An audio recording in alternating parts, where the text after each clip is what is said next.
राधे राधे, जय श्री कृष्णा। मैं सीमा सिंह बड़ों को चरण स्पर्श, छोटों को प्यार और बराबर वालों को नमस्कार करती हूँ।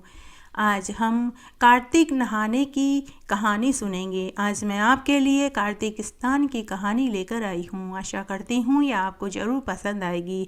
अगर आपको ये कहानी अच्छी लगे तो इसे ज़्यादा से ज़्यादा लाइक करें, अपने दोस्तों रिश्तेदारों में ज़रूर शेयर करें ताकि उन्हें भी कार्तिक स्नान की कहानी सुनने का संपूर्ण फल प्राप्त हो। और आपसे एक करुण रिक्वेस्ट है कि अगर अभी तक आपने मेरे चैनल को सब्सक्राइब नहीं किया है तो कृपया मेरे चैनल को सब्सक्राइब करें ताकि मेरा आगे आने वाला वीडियो सबसे पहले आपको मिले। धन्यवाद। आइए अब हम कार्तिक नहाने की एक कथा सुनते हैं। एक बार बहुत छोटा सा गांव था। उस गांव में एक सेठ सेठानी थे। सेठानी बड़ी ही धार्मिक प्रवृत्ति की थी। वह हर साल कार्तिक स्नान, व्रत, पूजा पाठ, दान पुण्य किया करती थी। सेठ सेठानी के 4 बेटा बहू और खूब सारे पोते पोतियां थी। सेठ जी बड़े ही कंजूस प्रवृत्ति के थे। तब एक बार जब कार्तिक का महीना आया तो हमेशा की तरह सेठानी ने कार्तिक स्नान और व्रत किया। तो बहुओं ने भी हमेशा की तरह अपनी सास को व्रत में जली भुनी रोटी, सब्जी, झूठा और बासी भोजन परोस दिया। तब एक रात्रि को आंगन में सेठ जी सो रहे थे। उन्होंने 4 जनों के बोलने की आवाज़ सुनी। भंवरा बोल रहा था कि मैं इस घर में बहुत दुखी हूँ, मैं इस घर में नहीं रहना चाहता। तो दीपक बोला कि मैं भी बहुत दुखी हूँ। तब लक्ष्मी जी बोली कि मैं भी बहुत दुखी हूँ। तभी अन्न देवता भी बोले कि मैं भी बहुत दुखी हूँ, मैं इस घर में नहीं रहना चाहता। तब दीपक से पूछा गया कि तुम क्यों दुखी हो। तो दीपक ने कहा कि इस घर की बहुएं रोज पुरानी बत्ती में तेल डाल करके शाम को दीपक चास देती है, न तो नई बत्ती लगाती है और न ही तेल घी को बदलती है। तब लक्ष्मी माता से पूछा गया कि तुम क्यों दुखी हो। तो माता लक्ष्मी बोली कि इस घर के मालिक ने जेवर, गहने, कपड़े बक्से में रखकर जमीन में गाड़ रखा है।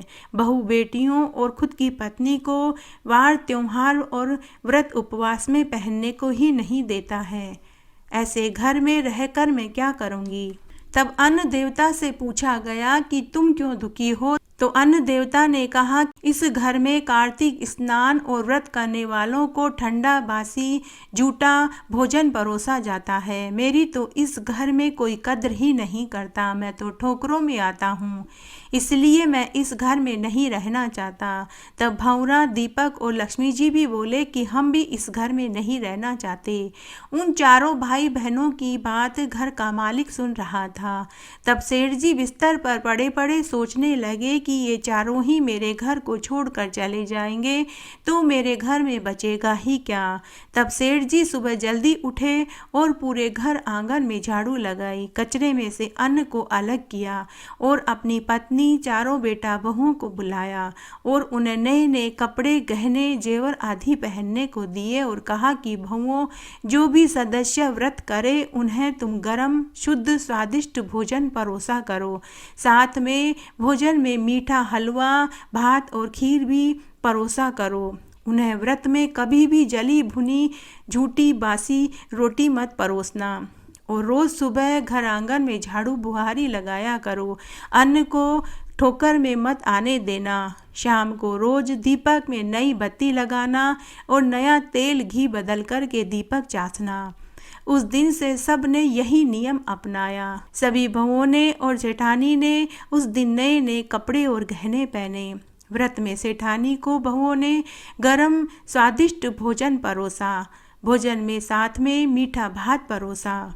इस तरह पूरा दिन बीत गया। उस रात सेठ जी सोने का बहाना बना कर के आंगन में खाट डाल कर के सो गए।